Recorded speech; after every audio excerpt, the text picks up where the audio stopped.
There's rape in the Bible? Hello Internet, I'm David and this is the Pursuit Blog. I want you to think with me for just a minute. When you're looking for a book in a bookstore, do you not go to the section, the category, the genre of books you are looking for to find your book in that place? You know, if you're looking for a history book, you would go to the history section. And in the history section, you would expect a factual account of something that happened with very little commentary on the morality of those issues.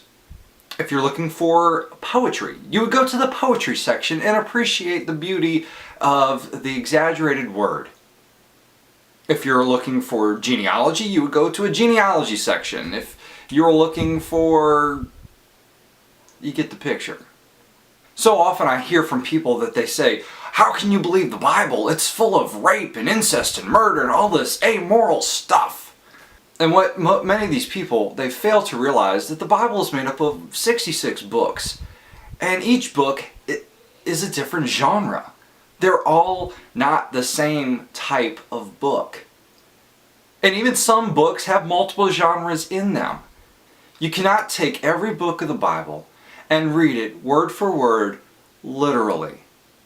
For instance, people always pull out this verse in Psalms where it talks about bashing children's heads against a rock. And people go, see, your God is jacked up.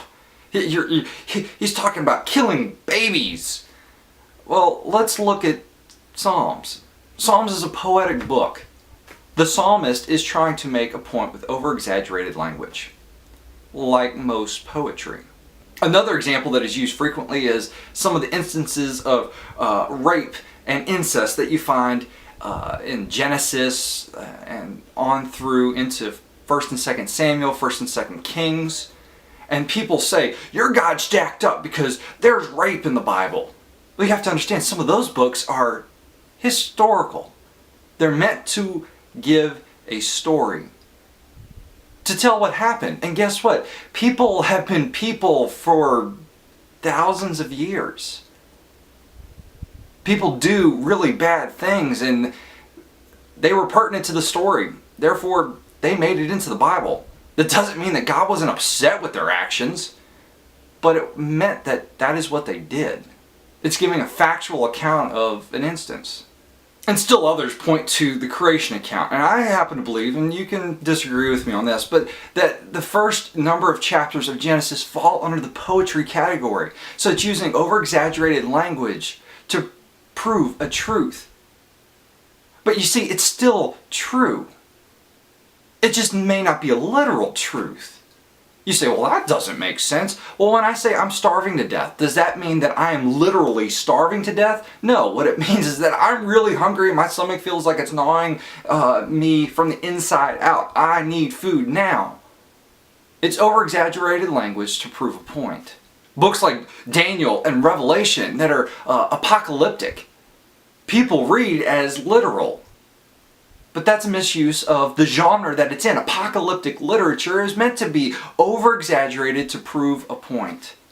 My point of this video is not to disprove that the Bible is true, but rather to show you that you don't have to read every portion of it literally, and by doing it, you misinterpret plenty of things. It doesn't make it any less true, but it does mean that we need to be careful in the way that we read our Bible. We need to be careful not to abuse the genre that we're reading within the Bible.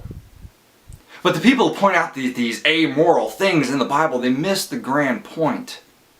Yeah, there's amoral stuff in the Bible because people are amoral. But if you read the Bible from cover to cover, you realize that God is trying to redeem a people who are fallen. And the Bible talks a lot about fallen people. God always uses the people who seem to be the most screwed up and uses them for the best and to accomplish the greatest good, because He can do that in your life. And people tell me, well, I've read the whole Bible and all I see is a bunch of amoral things. You obviously didn't read all of it because you're missing the grand narrative of it. And people who say they've read the whole Bible, they must have missed the Gospels. Because Jesus came to redeem people from all of those actions, all of that sin, all of that stuff that has caused them to commit these horrible and heinous acts. He came to bring salvation and give new life and reconcile you to God, because that is the grand story of the Bible, is God trying to reconcile humanity with himself, because we blew it. But what I find most curious is that people who are critics of the Bible, and particularly many atheists that I know, they are the ones that read the Bible the most literal.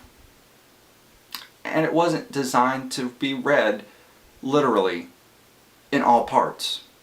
Even the early church fathers realized that. But somewhere along the way we thought that every book of the Bible was to be read the same way, not realizing that there is poetry, there is history, there is genealogy, there is apocalyptic type literature in the Bible, and you cannot read everything the exact same way. As always, let me know what you think down below in a text or video response. I will be back later in the week for some other news related items, but I really felt like I needed to address this. I get comments on this quite frequently. I hope you enjoyed it. Make sure that you check out my friend Theology from the X Side. He loves talking theology. He loves going in depth with this stuff. He is much more brilliant than I am and can handle your questions probably a lot better than I could. So make sure you check out him. Link's going to be right here. And I will see you later. God bless.